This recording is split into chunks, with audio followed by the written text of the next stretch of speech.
Ladies, gentlemen, Octanes, and Roadhogs, welcome to another beautiful Sunday night, and we are here to go over the QRLS Week 8 in review. Joining me tonight in the booth, as always, will be Massimune. And Mass, we had a pretty shaky week here, Week 8 in the QRLS. A lot of crazy stuff happening. Yeah, absolutely. Some really interesting results on the field and off the field that I'm raring to get to. Absolutely. We're going to get right into this thing, ladies and gentlemen, with the news. As you can see on your screen, we had a little bit of news announcements here this week. Kicking things off, we had the announcement of Mount K1, the ones tournament that has been announced for All-Star Week. No specific date to be announced yet. However, we are still working on all the logistics there. A beautiful trailer there, Mass, that K1 Killer himself put out. This is going to be really unique. So good, so good. Yeah, I mean, as a former ones main and starting to pick it up a little bit more now that the tournament's coming up, this is like the dream come true. 1v1 has been my passion for a long time, and it's you know it's the chess to every other game mode's checkers. So I'm uh I'm more than excited to see what this has to offer. We also announced this week that the free agent scramble will be taking place on March 30th, also during the All Star Week. That will be kicking off around 8 p.m. Eastern Time. And if any free agents are interested in joining this event, please message me directly through the Discord. And if you have any other questions or concerns about not only the free agent event, but anything to do with All Star Week, go ahead and reach out to any of me and or my admins, and we will get this taken care of. And honestly, we've had such a incoming class of season 5 draft hopefuls, Mass, that this could be a very spicy scramble. Yeah, I mean, I'm excited for it, especially now that I'm a free agent. Spoiler alert, so two lines down on the screen, the first free agent scramble that I'll be a part of. This is me privately messaging you through the stream, by the way. You heard it here first, folks. Massimune is in the scramble. Yeah. I mean, unless any teams out there wanna pick up a free agent for their last 2 weeks, by all means, I'm free. But yeah, the scramble is something that unfortunately we didn't really get to hold last season, just due to amount of participation and scheduling and whatnot. But this season is bound to be different. If you've been keeping a close eye on the um, Discord, you'll see that pretty much every day or every other day we've got new people coming in. So we've got a lot in the works, and the free agent scramble is just the beginning of a season 5 that's going to be it's just going to be just buck wild. Absolutely. Moving on to team news, we had the Speed Demons after week 10. Week 8 concluded. We saw them drop K1 Killer, pick up Golden Pickle, which would then immediately segue into the Bleacher Boys releasing you and ZDL Pinky Mass to pick up K1 Killer and Panda 240, who had subbed for you guys this week. Tell us a little bit about this transaction. Um, Obviously, the Speed Demons at the bottom of the Savage division. Bleacher Boys not quite at the bottom, but pretty close. This almost looks like a setup for season 5.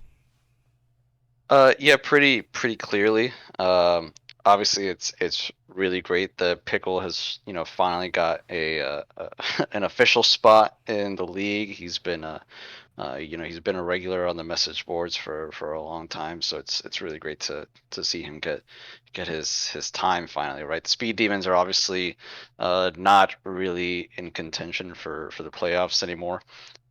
So it's just nice that they're able to give a free agent the opportunity.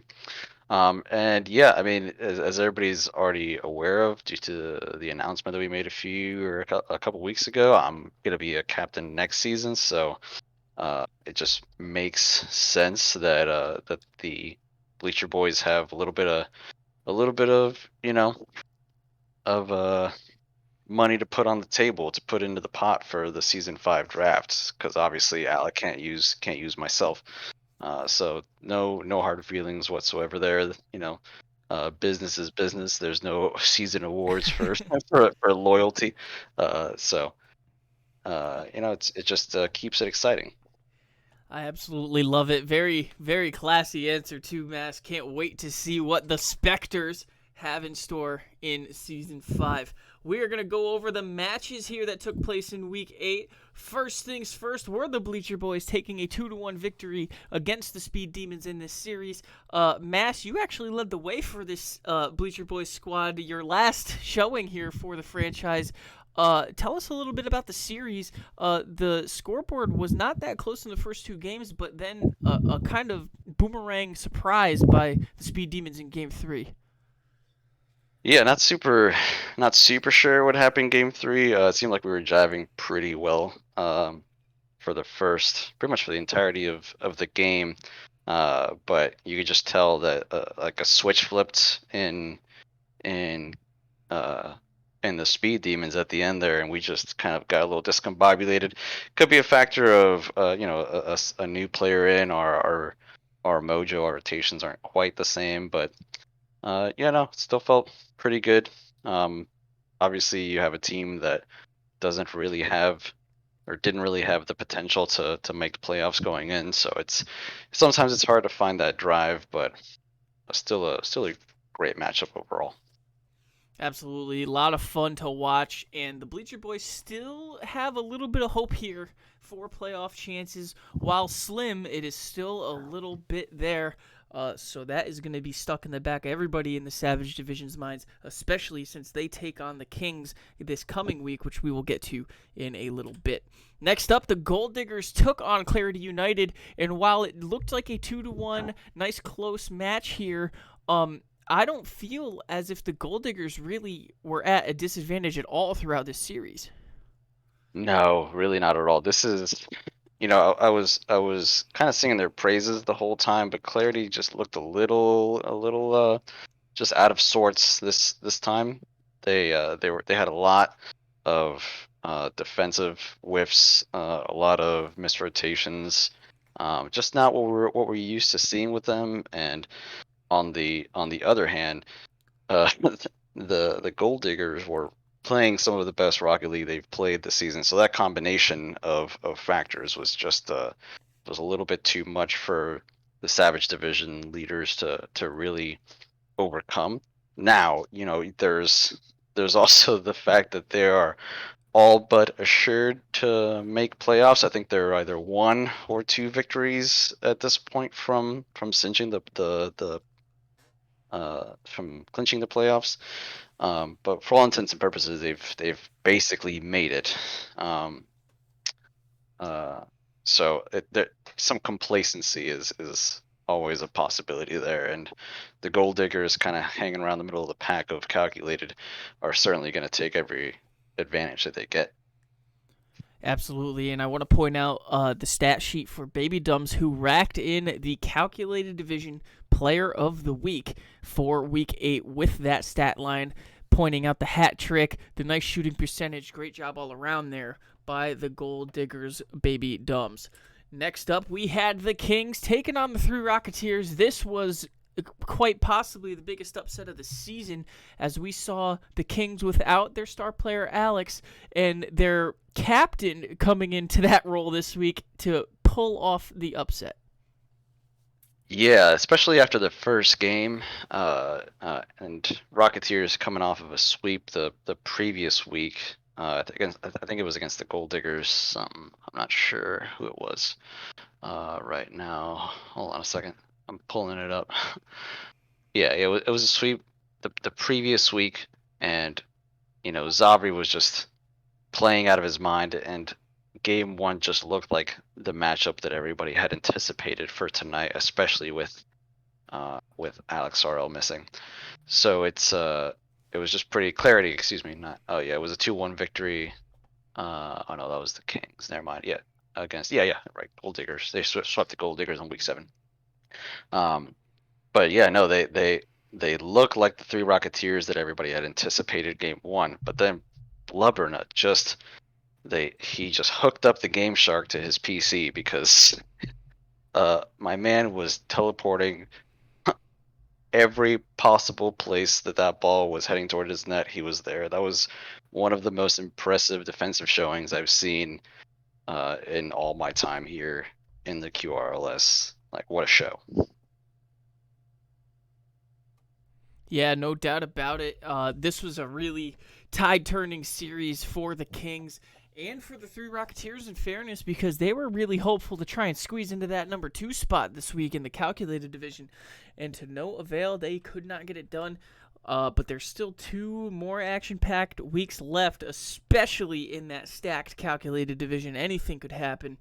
And as we move on, the last match that we saw was indeed in the calculated division, and the Hammerheads took the 2-1 victory on the Headhunters in the series, including 2 shutouts in both of those wins. That first game was a absolute barn burner.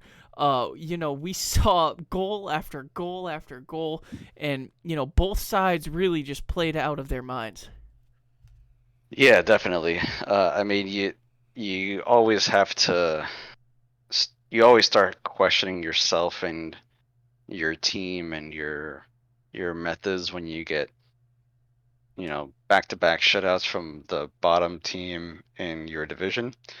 But even now, there's only a 5-game differential between the top and bottom teams. So the the Hammerheads are theoretically not out of playoff contention still, right? They can still definitely make that number 2 spot, pending the results of these next 2 weeks. So you really can't take anything for granted. This isn't like last season that you you can effectively call what every single matchup is going to be ahead of you. It's which I mean is what made this season an outright success.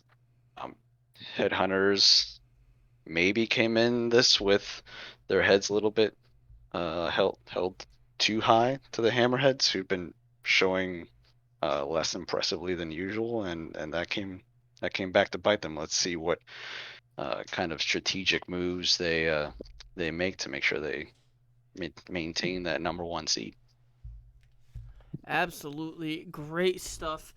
These matches were all super fun to watch. No sweeps this week, and that is exactly what people would hope for, especially in the latter stages of the season. Especially if you're a viewer, this is just where things get nitty gritty. Moving on to the power rankings section here, there is going to be a little bit of switching up here as compared to last week's. This week is week 8's power ranking, and as you can see, even after the series loss, we're still going to throw the Headhunters at the top for the time being. But I want to talk about the Gold Diggers, who have improved back into that top 3. I think they looked very, very good this week. Mass, what do you think?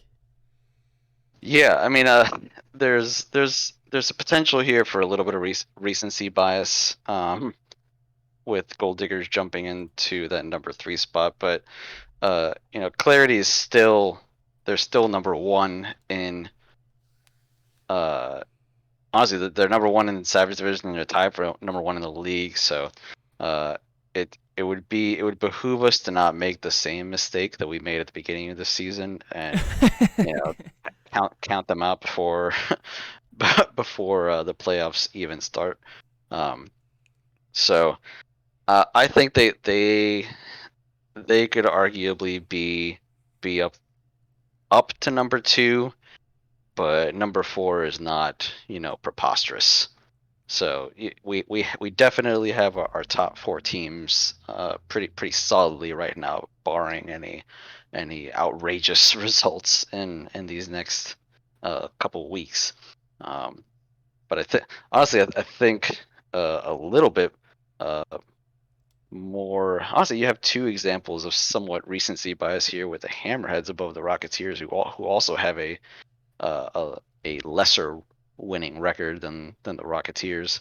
So uh, there's the potential for a late season run from all of these teams, Gold Diggers and Hammerheads, respectively. But I think the more likely story is just almost like a second wind that is likely to fall come crunch time. But we'll see. Yeah, and just check out these standings too here, Mass, especially when it comes to playoff situations, right? So this league is played in threes. We all know that. 3 on the field, 3 games on the field. And, the second place in both divisions are within quote unquote sweeping range for a total flip flop. Like that, this could be a total can of worms for any of these teams. Oh yeah. It in theory it could theoretically be a Bleacher Boys Hammerheads finals. That is technically still Right. still that's that is mathematically still possible, I suppose. But it would be I don't even know what I would do if that if that's if if those You would kinds of commentate. That's what you would do. yeah, because I mean, speed demons would have to like sweep twice because I think they play Kings and Clarity next, which would they would still be out of playoff contention, but that would uh put Bleacher Boys up there in that second place spot, and kind of the same situation for the Hammerheads. They would need at least one sweep and 1-2-3 victory, fall and Gold Diggers to get 1-2 in their next game for them to make a playoff bracket. And then after that, it's just kind of a toss up because you know playoff playoff games are a completely different animal, so to speak. But yeah, so stay tuned. So it's still theoretically not a done deal that these top 4 teams that we see right now, Headhunters, Kings, Gold Diggers, Clarity, are gonna be our playoff teams. Absolutely right, and it's just gonna be so exciting to watch. Nobody wants to miss any of the action that we have in store, especially for these last 2 weeks here in the QRLS regular season. Ladies and gentlemen, my favorite segment of each week in review is the player spotlight, and this week we have the honor of talking to somewhat of a legend here in the Discord server in the QRLS. Baby Dumbs, the calculated divisions player of the week this week for week 8. Baby Dumbs, how you feeling after this 4-goal with a hat trick performance that we saw? Let's go, baby! I feel on top of the world even more than I normally always do, because, I'd say it's lonely at the top, but with me and my boys, the Gold Diggers, I feel good. We feel good. I And love to hear it. feeling good is all well and good, but you got a tight race on your hands here in the calculated division. What are you guys Uh, planning on doing to keep yourselves kind of in the zone as the weeks wind down here towards the end of the season? well, it might be tight for playoffs, but, it's not as tight as the bond that me and my brothers have. So as far as us worrying, there's no worry, brother.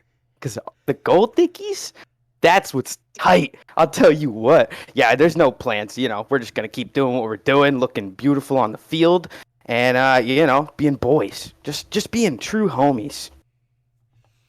Absolutely love it, Baby Dubs. I want to give you some stats here. You become the 4th player in league history to have won a Player of the Week award in both of the divisions so far in your career. Blubbernut, Eagle, and Alex have all done it themselves respectively as well. Did you know about this? And if not, how are you feeling about that? Having done it on both sides of the pond, so to speak. I didn't know, but I'm not surprised. Come on. Come on. I know who I am. I know what I'm capable of, baby. But, geez, no, I didn't know that. That's really cool. That's cool stuff. Hey, so obviously, you're one of the more prolific personalities here in the QRLS. But arguably, most people, or at least a lot of people know you for, is the Dunk House, right? Oh wow. One of our most popular events every season, it seems. You got any sneak peeks on what you got planned for the future of the Dunk House? Any secret in the Ooh. works baby dumps events? Well, to the winners, Will and Will, Sir Bro Dude and Will, that their prize is still coming. Don't worry about that, boys. Still coming. It's plans for the future. The Dunk House is never gonna stop, baby. Come on. I know any chance I get to get in the booth with K1 and look at some just absolute dunkage. Yeah, I think I'll be a part of that. So I just say stay tuned. But then again, hey, I don't know. I don't even know what's happening tomorrow. Absolutely, and the fan favorite event in most off seasons that we've seen so far is in Mm. fact the Dunk House. Baby Dumbs, my last question for you here tonight is pretty simple. How deep are you guys planning on getting through these playoffs? Are you asking? Do I plan on winning? Because if, Tell us if where that's you are going to end this season. oh, well, I mean, if we lose another game by the end of the season, I'll be so impressed. Because I don't know how the other teams are gonna beat a team like us. I know we've lost in the past, but like, come on, today's a new day, and tomorrow all the new days. There's no way we lose. There's just no shot. Like we're gonna sweep everybody. I don't know what to tell you. I'm so sorry. Huh? Oh man, I absolutely love it. Baby Dumbs, thank you Yeah. so much for joining us. Mass, do you have anything else for the man himself before we go on to next week's matches? I don't. I don't. Thank you so much for taking your time to, Hey, grace us with your presence and your lovely words, and great job this week. it's a gosh darn pleasure, fellas. Thanks for having me in here, and have a lovely night, huh? As always, Baby Dumbs, one of the best things you could possibly hear in your ears, especially here in Wow. QRLS Week in Review. We look on the Week 9 schedule here between the 8 beautiful teams that we have here in the QRLS, and there are a lot of matches that stick out to me here, Mass, one of which is the Bleacher Boys versus the Kings. Looking for that second place spot after the big shakeup is the Bleacher Boys in the Savage Division. And then on top of that, the pretty much exact same situation between the Hammerheads and the Gold Diggers, except the Gold Diggers do have a 4-game advantage over the Hammerheads. Yeah, the stakes are a little bit higher for the Bleacher Boys Kings game. Although even if the Bleacher Boys do sweep the Kings, the Kings will still be ahead in divisional standing due to divisional wins losses. That'll put the Bleacher Right. Boys at 7 wins and Kings at 8 wins still. So on a tiebreaker, it would still be Kings going uh, to the playoffs. So Bleacher Boys basically have to sweep and then kind of pray that Speed Demons sweep the next week, which is something they have not done yet. So definitely still a bit of a long shot, but not in any way, shape, or form impossible. So we'll see. We'll see what happens. Absolutely. Ladies and gentlemen, keep your eye out for the scheduled times that we are going to be streaming these games this week. I know we have 2 games scheduled already, but we are still looking for the other 2 to be determined, so don't take your eyes off of that Discord server. We want everybody in the server. We want everybody on the YouTube, and we want everybody on the Facebook. We want to get as much exposure as we can to get this playoff run going and get this league exposed. Mass, that is all we have for tonight, man. It was a beautiful week this week, and what do you have anything else to say for the lovely viewers before we send these guys home? Not really. Just thank you guys for tuning in as always. Make sure you're getting in that Discord. You guys are signing up for games. You guys are shouting out whenever you're available to play. We got 4 new teams coming in, my own included. So if you're looking to get notice, looking to get some playtime in season 5, these are the times. Don't wait for the free agent scramble or some special event. Like, the best time to get noticed is right now. So get in that vibe couch. Absolutely. Couldn't have said it better myself. As always, I'm Little Bucket 59, aka Quicksilver, aka the commissioner of the QRLS. Massive Union did a fine job here commentating with me, going over the events that transpired in Week 8. And as we bid further ado, I cannot end a stream without saying, keep it quick.